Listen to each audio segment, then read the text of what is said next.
তখন কালকে আসলো 8:30 9টার দিয়ে। হ্যাঁ না দিনে রাইতে দিনে হলে তো আমি বলতি দু লোক কেন ডাকি লিখতি যে চ আসি সেটুকু শুনবে। তখন 8:30 9টা দিয়ে আইলো। তো আমাকে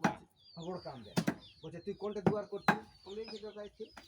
ওটা দেখলে তো ওটা সত্যিকারই কোনো খারাপ জায়গায় নাই গে সোজা বেরিয়ে যাবে আবে ওটা দড়া ফুঁকে যাবে তখন উঠা তো কোনো করতে পারবে না আমি যাও আগে আমি তো ওহর কোন ওহর আছে একদম বোরকা কো ইয়া করে রাখি লালা সিংরা মিলে বড় দুয়ারটা দিলে বোরকা তো বলি ওটা দুয়ার করিস তো ঠিকই করিস তো খারাপ করে না কোন দিয়ে বেরিয়ে বাক তাহলে তখন এরা কি প্ল্যান করে সেইটাই তো ফাঁসাতে পারলি না ইয়াকে এখন বলছে ঘরটা তো বড় বানাই দিল বড় কাজ ছিল কাটাইছে তখন আমাকে বলে হেরে তুই ঘরটা যে বড় বানালি আমি যে দাদা তুমি যেমন দেখাই নিচ্ছ সেই হিসাবে বানালি তো বলছে কত হবে তোর আমি 17.5 ফিট ওটা ইয়াটা আছে চৌড়াটা মাপে 17.5 ফিট এই দেওয়াল আর এই দেওয়াল 17.5 ফিট মানে দেওয়াল 17.5 ফিট তখন কোনো বলে না তখন কোনো বলে না যদি পাঁচটা বেশি তো নাকি নাকি বেশি আমি চলে গাড়ি আছে আমি চলে করব প্ল্যান নিতে তাহলে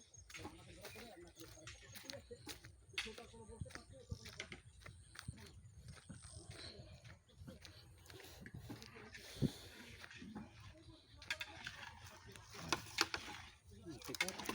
মারান